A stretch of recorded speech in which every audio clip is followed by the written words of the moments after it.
नमस्कार, स्वागत है आपका खास कार्यक्रम देश देशांतर में। मैं हूं आरफा खानम शेरवानी। बीजेपी के नेताओं और समर्थकों दोनों के लिए पिछले 24 घंटे का वक्त अजीब उतार चढ़ाव का रहा है। नरेंद्र मोदी के बीजेपी के नेशनल कैंपेन कमेटी के चेयरमैन चुने जाने के कुछ ही घंटों के भीतर पार्टी के वरिष्ठ नेता और संस्थापकों में से एक लाल कृष्ण आडवाणी ने पार्टी के 3 प्रमुख पदों से इस्तीफा दे दिया है।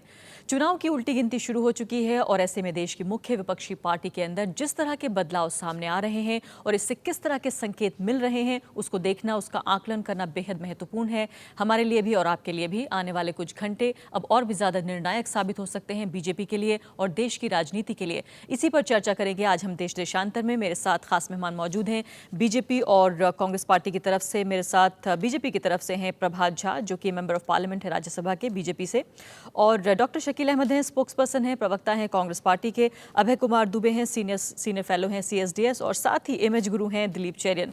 चारों मेहमानों का बहुत बहुत स्वागत है। सबसे पहले अभय कुमार दुबे, आपसे शुरुआत करना चाहती हूँ। क्या आडवाणी के लिए ये दूसरा जिन्ना मोमेंट है?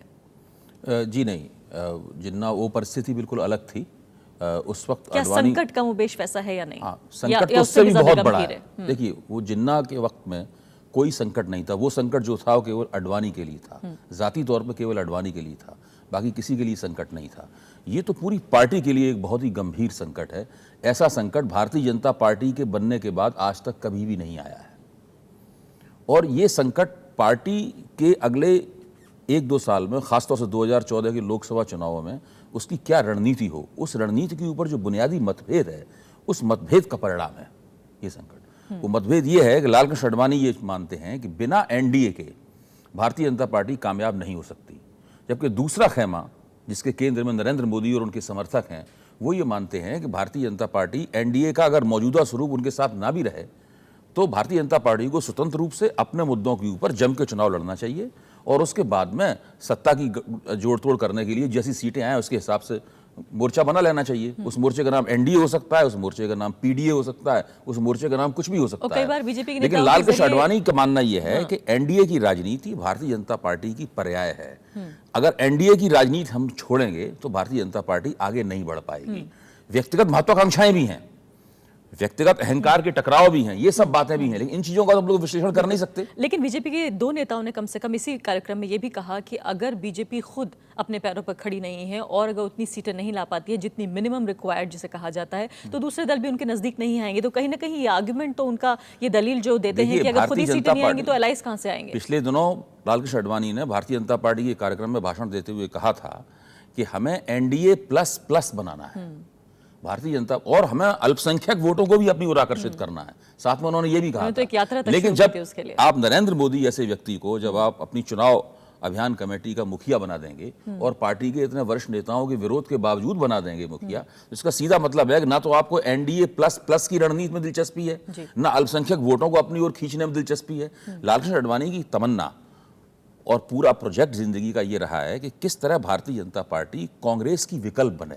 इस तरह कांग्रेस एक party for the natural party for the governance है, उस तरीके से इस देश में natural party for the governance बने। इसीलिए जब वो उप प्रधानमंत्री थे तो उन्होंने एक बयान दिया था कि गवर्नेंस के लिए आइडियोलॉजी की आवश्यकता नहीं होती है। आपको ध्यान होगा, बड़ा दिलचस्प बयान था कि गवर्नेंस के लिए आइडियोलॉजी नहीं चाहिए। तो वो इस तरह से देखना चाहते हैं, जबकि नरेंद्र मोदी और उनके समर्थक जो कि दरअसल निचले स्तर के कार्यकर्ता और जो मिडिल लेवल की लीडरशिप है वो उनके समर्थक हैं, वो सब लोग कहते हैं कि भाई हमें अपने सारे विवादास्पद मुद्दों को दोबारा लाना चाहिए, पार्टी की जो आइडियोलॉजिकल धार है उसको खड़ा करना दोबारा। अभय कुमार दुबे, प्रभा जी ये बताइए कि अभय कुमार दुबे कह रहे हैं कि जब से आपकी फाउंडेशन, आपकी जो नींव रखी गई है, उसके बाद का अब तक का सबसे बड़ा संकट है। हम समझ सकते हैं कि पिछले 2 दिन आपके लिए काफी हंगामे के रहे होंगे, लेकिन क्या आप मानते हैं इस बात को कि संकट का काल चल रहा है? मैं इसे कतई संकट का काल नहीं मानता। मैं इतना मानता हूं कि हमारे नेता हैं, सबसे बड़े नेता हैं, गार्जियन हैं, और कागज के टुकड़े पर यदि उन्होंने कुछ लिख दिया है तो उससे सब लोग परेशान होंगे। मेरे जैसा कार्यकर्ता इसलिए परेशान नहीं है कि जिसकी जिंदगी जनसंघ से लेकर भाजपा के निर्माण में लग गई, जो हमारे पिता हैं, जो राजनीतिक और विचारधारा के शिरोमणि हैं, उनसे पार्टी छूट जाएगी या वो पार्टी को छोड़ देंगे, ये संभव नहीं है। प्रभात जी। ये समय काल परिस्थिति है, इसलिए हम सब लोग एक मिनट पूरी बात करने दीजिए। हम सब लोग मिलकर मना लेंगे। न देश को चिंता करने की जरूरत है, न अन्य लोगों को। हाँ ठीक है, बहस करना है, मुद्दा मिला है, बहस कर सकते हैं, लेकिन आडवाणी जी को हम सब लोग मिलकर मना लेंगे। सारे लोग लगे हैं, सारी पार्टी उनसे आग्रह करेगी, और पार्टी समझते हैं, जिन्होंने पार्टी बनाया है वे सब कुछ समझते हैं। बिल्कुल प्रभा जी, जज्बाती बातें, ये भावुक बातें, जज्बाती बातें, हो सकता है कुछ लोगों के चेहरे पे मुस्कुराहट लाएं, कुछ लोग आंसू निकाल लें, लेकिन जो हकीकत की जमीन है वो तो अलग है। आप खुद कह रहे हैं कि वो पिता हैं, आप खुद कह रहे हैं कि वो जाहिर फाउंडर हैं ही, वो ये तो तथ्य है। एक ये कैसी पार्टी हुई जिसने उस पार्टी को बनाया, उनमें से एक वो शामिल हैं, वही आदमी आज ये कहता है कि वो पार्टी नहीं है जो मैंने बनाई थी, उसमें वो एडजस्ट नहीं कर पा रहे हैं। देखिए, मैंने आपको कहा ना, उस पत्र में क्या है, जो कुछ भी है वो सब कौन सॉर्ट आउट करेगा? पार्टी करेगी। पार्टी उनसे बात कर रही है। पार्टी से बड़े वो हमेशा कहते हैं कि मैं पार्टी से बड़ा नहीं हूं, इसलिए पूरी पार्टी उनके पास है, क्योंकि खुद ही वो पार्टी है। और मैं आपको कहता हूं कि देखिए, हकीकत की जमीन क्या है, रेगिस्तान है या हरियाली है, ये सब आप डिस्कशन करिए। हमारी पार्टी की चिंता हमारे कार्यकर्ताओं को और हमारे समर्थकों को करना है। मैं इतना मानकर चलता हूं कि आडवाणी जी को हम सब लोग मिलकर मना लेंगे। वो देश के बहुत बड़े नेता हैं और उनका यह कदम निश्चित चर्चा का विषय बनेगा और बन रहा है, लेकिन उनके इस कदम को हम सब लोग ले लेंगे वापस। मुझे चिंता का विषय कहीं से नहीं लगता है। लेकिन कोई किसी के आंख में आंसू है, जैसे आप कह रही हैं। सुनिए, किसी के मुंह पे मुस्कान नहीं है। गलत तो ये हो आप रहा करिए, है, आपको जो कहना है, लेकिन प्रभाजा मैं ये कह रही हूं कि पार्टी में कुछ ऐसा गलत तो हो रहा है, गलत करेगी तो गलत भुगत, जिससे कि जो फाउंडर्स हैं वो दुखी हैं, वो नाराज हैं। कभी कभी क्या होता है कि परिवर्तन जो होता है, उस परिवर्तन को लोग अपनी अपनी दृष्टि से देखते हैं। आपकी दृष्टि अलग होगी क्योंकि आप हमारी पार्टी के नहीं है। अभय भाई साहब बैठे हैं, उनकी दृष्टि अलग होगी। अन्य शकील भाई बैठे हैं, उनकी दृष्टि अलग होगी। आडवाणी जी ने जो सोचा है इस बारे में, उनसे बात चल रही है, बात हो जाएगी। इसमें मैं नहीं मानता कि बहुत कभी कभी डिफरेंसेस होते हैं, लेकिन ये ये तय है कि आडवाणी जी ने डिफरेंसेस दिखाया है, इसलिए निश्चित चिंता का विषय है, उसको हम लोग दूर कर लेंगे। बिल्कुल। डॉक्टर शकील अहमद, ये बताइए कि आज तो आपके मुस्कुराने का दिन है। देखिए, मैं वैसे भी मुस्कुराता रहता हूं, लेकिन ये बात सही है कि जो हम लोग कहते थे बीजेपी के बारे में कि वो स्वार्थ की राजनीति कहते हैं, वही आज उनके सबसे पुराने नेता ने कहा है। लेकिन आरफा ये क्यों हुआ, ये सोचना चाहिए। देखिए, आरएसएस नाराज है आडवाणी जी से। आपको याद होगा कि जब भ्रष्टाचार का आरोप लगा नितिन गडकरी जी पर, तब भी आरएसएस उनको कंटिन्यू रखना चाहता था अध्यक्ष की हैसियत से। या फिर जब आरोप लगा भ्रष्टाचार का येदियुरप्पा जी पर, तब भी आरएसएस का समर्थन उनको था। इन दोनों को आरएसएस कंटिन्यू कराना चाहता था। आडवाणी जी ने उसका विरोध किया और आरएसएस की इच्छा के विरुद्ध गडकरी जी को भी हटना पड़ा और येदियुरप्पा जी को भी हटना पड़ा। आरएसएस इस बात से नाराज था आडवाणी जी से, और आरएसएस ने एक तरह से आडवाणी जी को अपमानित करने के लिए ये गो अहेड का सिग्नल दिया है। लेकिन दूसरी बात जहां तक है कि क्यों हुआ है ये ऐसा, आडवाणी जी के रिजनेशन से क्या होगा, इस बात से आप किसी को इनकार नहीं हो सकता है कि इस देश की राजनीति में सांप्रदायिकता का जहर घोलने में आडवाणी जी सबसे आगे और सबसे बड़ा नाम है उनका। और नरेंद्र मोदी जी को सांप्रदायिक रूप में संरक्षण देने में 2002 में याद होगा, गोवा में नरेंद्र मोदी जी को भाजपा के लोग हटा रहे थे। नरेंद्र मोदी जी को बचाने में आडवाणी जी का बहुत बड़ा रोल था। तो वो जो पाप उन्होंने राजनीतिक किया था मोदी जी को बचाने का, इस त्याग पद से थोड़ा उसका प्रायश्चित होगा। ये हमको लगता है कि थोड़ा प्रायश्चित कर पाएंगे आडवाणी जी। उन्होंने नरेंद्र मोदी जैसे आदमी को जो संरक्षण दिया राजनीतिक, उसका फलाफल भोग रहे हैं। एक बात कह के बात खत्म करेंगे। प्रभात जी ने कहा कि वो पिता के समान है। ये कैसी रामायण की गाथा है जिसमें पिता को ही प्रभात झा जी लोग वनवास भेज रहे हैं। ये यही बता सकते हैं कि पिता को ही जंगल का रास्ता धरा रहे हैं ये शकील लोग। साहब चलिए भूतकाल की बातें बहुत हो गई कर रहे हैं। शकील साहब भूतकाल की बात तो हो गई, भविष्य में हम देख लेते हैं। आपको क्या लगता है, आप चुनाव आपको भी लड़ना है, आपकी पार्टी को भी लड़ना है, क्या आप ये मान चुके हैं कि अब जो आपका मुकाबला है वो दरअसल उस बीजेपी से है जिसको लीड करेंगे नरेंद्र मोदी? देखिए, ये कौन लीड करेगा ये हमारे लिए इररिलेवेंट है, जब आज तो इतना डिवीजन है क्या आपके लिए वाकई इररिलेवेंट है ये बात कि बीजेपी को कौन लीड करेगा? हाँ, बिल्कुल इररिलेवेंट है। ये जब लोग सब एक साथ थे, नरेंद्र मोदी, अडवाणी जी, वाजपेयी जी, तब हमने इनको 2004 में हराया, तब हमने इनको 2009 में हराया। तो आज तो बीजेपी टूटी हुई है, बिखरी हुई है, कोई लीड करे इससे हमको क्या लेना देना है। लेकिन बीजेपी के सुपर हीरो अगर वो लीड करते हैं बीजेपी को, जिसमें बीजेपी के कार्यकर्ताओं में और तमाम लोगों में जितना उत्साह है उसको लेकर, इससे कांग्रेस पार्टी को कोई फर्क नहीं पड़ता? अभी में हम लोगों ने उनके कैंपेन का कमाल कर्नाटक में देखा है। मैं 10 दिन था कर्नाटक में, मोदी जी ने बहुत जोर शोर से कर्नाटक में प्रचार किया, और मैं मैसूर जगह का नाम लेके कह रहा हूं कि वहां उन्होंने इतना सांप्रदायिक और घृणा भरा भाषण दिया। उसके बाद भी मैसूर के आसपास की सभी सीटें कांग्रेस जीत गई। तो हमने देखा है मोदी जी के कैंपेन का कमाल अभी कर्नाटक में, इसलिए कांग्रेस को उनके कैंपेन की कोई चिंता नहीं है। जी ठीक है। दिलीप चेरी ने बताइए कि हमने ये तो देख लिया कि समर्थक क्या सोच रहे होंगे, कमोबेश अंदाजा है, पॉलिटिकल पार्टीज के जो नेता हैं अलग अलग वो भी क्या सोच रहे हैं, लेकिन वोटर का अगर दिमाग पढ़ने की हम कोशिश करें, चुनाव से इतना पहले 1 साल से कम वक्त बचा हुआ है, वो किस तरह से इस वक्त ले रहा होगा इस पूरे डेवलपमेंट को, खासकर वो वोटर जो बीजेपी का समर्थक भी है? देखिए, इस वक्त वोटर के मन में एक नया रूप ले रहा है बीजेपी पार्टी। वो रूप ये है कि जो पार्टी में पर्सनालिटी कल्ट अभी तक चला नहीं, वो पार्टी अब पर्सनालिटी की तरफ उस ओर चला गया। तो ये उनको थोड़ा सा मेरे ख्याल में लगेगा कि एक पार्टी में शिफ्ट हो गया है। और दूसरी चीज, मेरे ख्याल में ये पहला लीडर होगा जो नरेंद्र मोदी, जो आइडियोलॉजी के बात करते नहीं है, वो ज्यादातर सीट्स के बात करते हैं, जीत की बात करते हैं।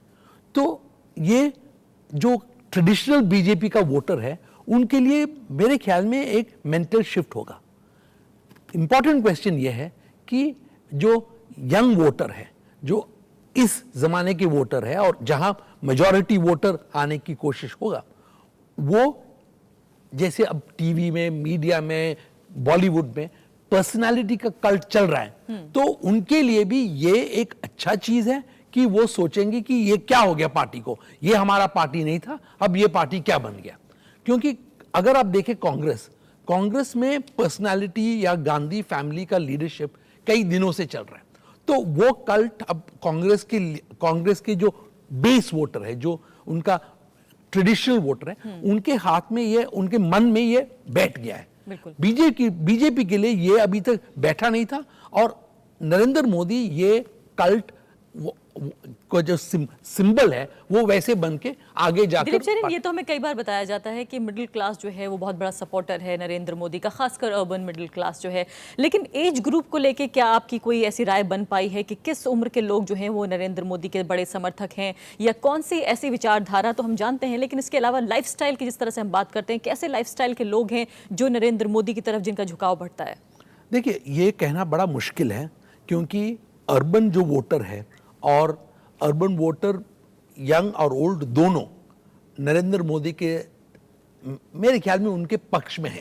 कारण यह है कि उनको लगता है कि ये कुछ करके दिखाएगा, ये एक डेवलपमेंट या डेमोन्स्ट्रेटेड इकोनॉमिक ग्रोथ का एक कुछ जानकारी उनके पास है। ये अलग बात है कि है कि नहीं, ये साबित हो सके या नहीं, ये अलग बात है। और गुजरात में क्या ये प्रूफ हुआ है कि नहीं कि ये सिर्फ एक कंटिन्यूम था, गुजरात का जो मोमेंटम है उसी को ही चलाते रहे। और अडवाणी की बात माने तो ऐसा नहीं है। करेक्ट। उन्होंने कहा है कि प्रॉस्परस पहले से ही वो प्रॉस्परस है, और मध्य प्रदेश का एग्जांपल उन्होंने दिया एज काउंटर एग्जांपल। दूसरी चीज आपने जो कहा कि अर्बन रूरल वोटर में क्या फर्क है, फर्क यह है कि रूरल वोटर को इस वक्त मोदी का प्रचार से या उनके जो बातें से कुछ उनको आकर्षण करने का खास मैंने अब तक इफेक्ट नहीं दिखा। तो शायद रूरल वोटर में उतना इफेक्ट नहीं होगा मोदी का इंपैक्ट। पर यंग वोटर जो है, यंग वोटर मैं मानता हूं कि अर्बन हो या रूरल हो, वो पर्सनालिटी कल्ट से जुड़े हुए हैं, क्योंकि इस वक्त सारे देश में ये एक, मेरे ख्याल में एक वीकनेस है कि लोग पर्सनालिटीज की ओर ही देखते हैं और बाकी स्ट्रक्चर्स को वो ज्यादा ध्यान से गौर से कमोवेश ये पश्चिम जैसी राजनीति हो गई जहां की पर्सनालिटीज खड़ी की हाँ। जाती है, उनके हिसाब से वोट आते हैं या नहीं आते हैं। फिलहाल एक छोटा सा ब्रेक हम यहाँ पे ले रहे हैं। ब्रेक के बाद हम चर्चा इस बात पे करेंगे कि क्या वाकई आज का दिन जिस तरह से महत्वपूर्ण रहा है कि अब आडवाणी के बाद की बीजेपी को फेस करेंगे अगले लोकसभा चुनाव में। ब्रेक के बाद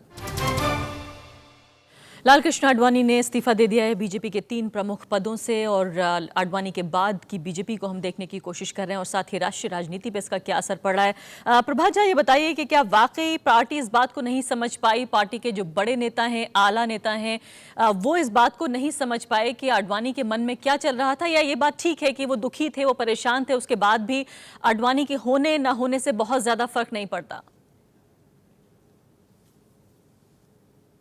देखिए, ये सब बातें पार्टी के अंदर होती है, दूरदर्शन पर के और राज्यसभा के चैनल पर तय नहीं होगा।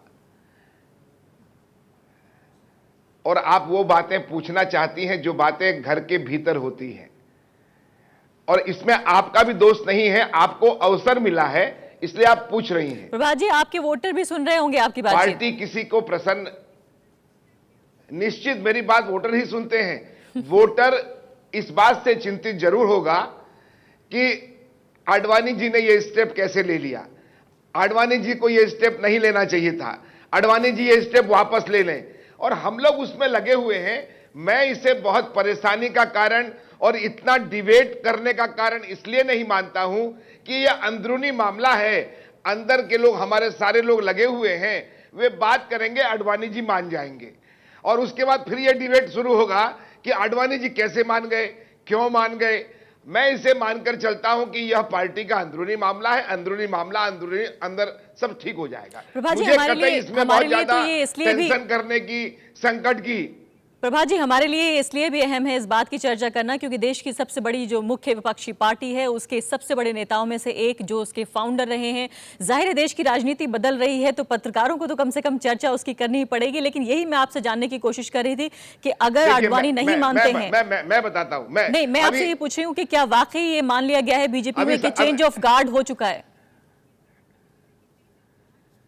अभी देखिए, शकील भाई ने कितने प्यार से कहा कि कर्नाटक, अब वो भूल गए कि कर्नाटक के बाद 2 लोकसभा और 4 विधानसभा के चुनाव हुए, उसी नरेंद्र मोदी जी के क्षेत्र में हुए, सभी की सभी सीटें कांग्रेस की थी।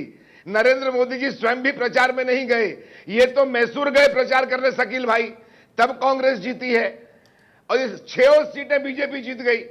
सवाल इसमें हार जीत सीटों का नहीं है, सवाल मन का है। आडवाणी जी का मन व्यथित हुआ है, उसको हम लोग ठीक करेंगे, अपने व्यवहार से करेंगे, बातचीत से करेंगे, उनके मन में जो बात है उनकी बात सुनेंगे।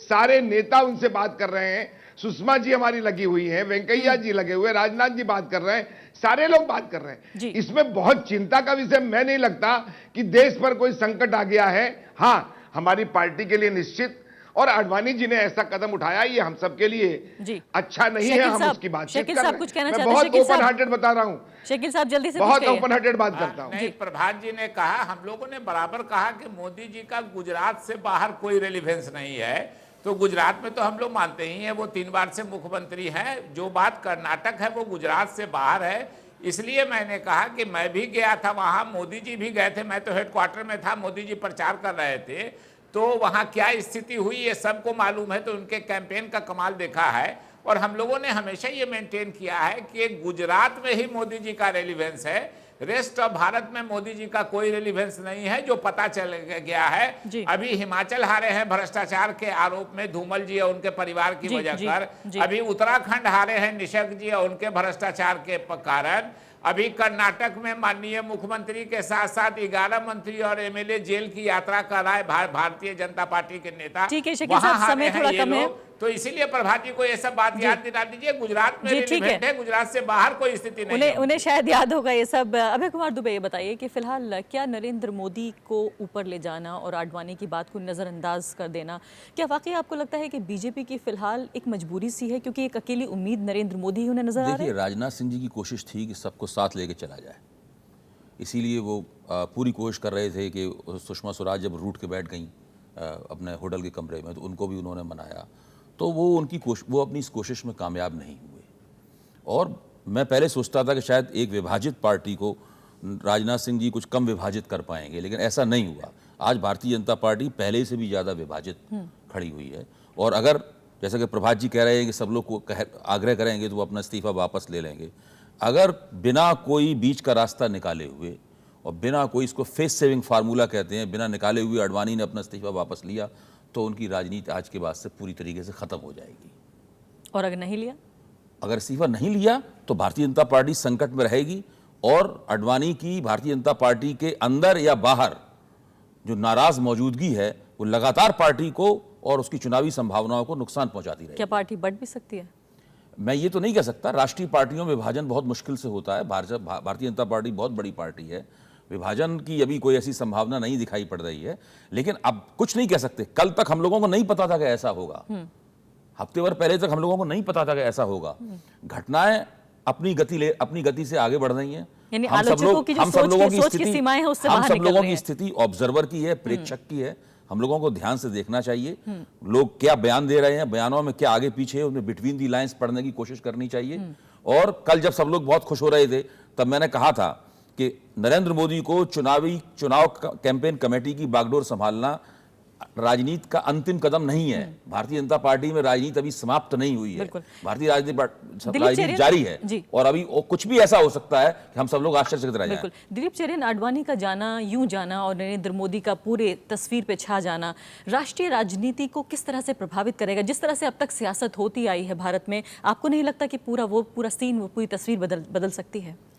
मुझे नहीं लगता है कि इतना बदलाव इस चीज से आएंगे, क्योंकि आपको ये समझना पड़ेगा कि ये जो है इस वक्त मोदी का जो अपॉइंटमेंट है वो सिर्फ कैंपेन कमेटी की चीफ का है, चुनाव अभी दूर है। तो इस वक्त हम बात कर रहे हैं, सांकेतिक नहीं है ये? है, सिग्निफिकेंट तो है, पर मुझे नहीं लगता है कि इससे जो चुनाव का जो नतीजा है, जो आगे जाकर होगा, उस पे इतना ठोस इफेक्ट होगा। दिलीप चेरियन, मैं जो जानना चाहती हूँ वो ये कि जिन मुद्दों पर हम अगला लोकसभा चुनाव लड़ेंगे, क्या वो मुद्दे भी बदल जाएंगे नरेंद्र मोदी के आगे आने? हम जानते हैं कि आडवाणी और मोदी में इतना बड़ा फर्क भी नहीं है, लेकिन फिर भी जितने पिछले सालों में आडवाणी ने जैसा अपनी पर्सनैलिटी को लोगों के सामने रखा है, जिस तरह से एक ऐसे नेता के तौर पर उन्होंने बताने की कोशिश की है जो सबको साथ लेकर चल सकता है, कमोबेश कहीं ना कहीं जैसे आप पर्सनैलिटी को चूंकि आप देखते हैं, ऑब्जर्व करते हैं और बताते हैं, तो खासकर जिस तरह से उन्होंने अपने को प्रोजेक्ट करने की कोशिश की और जिस चीज़ के लिए नरेंद्र मोदी जाने जाते हैं, आपको नहीं लगता कि मुद्दे भी उस हिसाब से बदल जाएंगे अगले लोकसभा चुनाव के लिए? मेरे ख्याल में जब नरेंद्र मोदी का अपॉइंटमेंट हुआ है तब से बदलाव बहुत आगे बढ़ चुका है, क्योंकि नरेंद्र मोदी का जो मैंने आगे बोला कि उनका पर्सनालिटी कल्ट के साथ साथ उनका पर्सनल स्टाइल जो है वो एनडीए को बनने देंगे कि नहीं, ये बहुत बड़ा मुद्दा है। और इसके बिना सबको पता है कि जो भी चाहे इस आगे जाकर अगले चुनाव में पार्टियों को किसी को भी ऐसे बहुमत नहीं मिलेगा जो मेजॉरिटी रूल करने लायक होगा, क्योंकि इस देश में इस वक्त चुनाव का जो ट्रेंड्स चल रहे हैं, या तो ट्रेंड्स ही बदल ले पूरा, और हम जो कहते हैं कि इस वक्त जैसे हम सरप्राइज्ड है कि ये होना नहीं था पर हो गया, वैसे रिजल्ट नतीजा निकला तो ठीक है। पर जब रूटीन इलेक्शन में 2014 का इलेक्शन में जो कोalition की बात चलेंगे, उसमें एनडीए को बनना, एनडीए किस तरह से बन सकता है और उनको लीड करने के लिए कौन आगे बढ़ेगा, ये शायद डिसीजन आज से और आडवाणी जी के मूव से बहुत फर्क पड़ा। आखिरी सवाल अभय कुमार दुबे, मैं बीजेपी के बारे में बार जरूर बात कर रही हूँ, लेकिन कांग्रेस पार्टी के लिए बताइए, क्या उनको भी अपनी स्ट्रेटेजी बदलनी होगी, उनको भी जो अपनी रणनीति है वो बदलनी होगी जैसे बदलाव आ रहे हैं बीजेपी के अंदर? देखिए, कांग्रेस तो लंबे अरसे से इन संभावनाओं के ऊपर विचार कर ही रही थी कि अगर नरेंद्र मोदी को भारतीय जनता पार्टी की बागडोर सौंपी जाती है तो फिर उसे किस तरीके से चुनाव लड़ना है। कांग्रेस को नरेंद्र मोदी के नेता बनाए जाने से लाभ होगा, लेकिन कांग्रेस को लाभ केवल वहां पर होगा जहां कांग्रेस पहले से सांगठनिक रूप से मजबूत है, जहां दूसरी शक्तियां मजबूत हैं और जो सेकुलर राजनीति की दावेदारी करती हैं वहां उनको लाभ होगा। तो कांग्रेस को लाभ तो हो सकता है, लेकिन अब ये देखना पड़ेगा कि कांग्रेस क्या उस लाभ को उठा पाने की स्थिति में है, क्या कांग्रेस के पास इतनी तैयारी है, क्या कांग्रेस के पास वो मनोबल है जो लगातार पिछले 1.5-2 साल से कांग्रेस की सार्वजनिक जीवन में छीछा लेदर हो रही है, क्या इस तरह का मनोबल है कि वो उसका फायदा उठा पाए। ये सब कांग्रेस को तय करना होगा। बिल्कुल, बहुत बहुत शुक्रिया अभय कुमार दुबे, दिलीप शरियन, प्रभात झा और साथ ही शकील अहमद साहब। तो साफ तौर पर बीजेपी के समर्थक, नेता और तमाम वो लोग दिल थाम कर देख रहे हैं, इंतजार कर रहे हैं कि आने वाले कुछ घंटे, कुछ दिन वाकई निर्णायक हो सकते हैं। हम भी देख रहे हैं। अभी के लिए इतना ही, नमस्कार।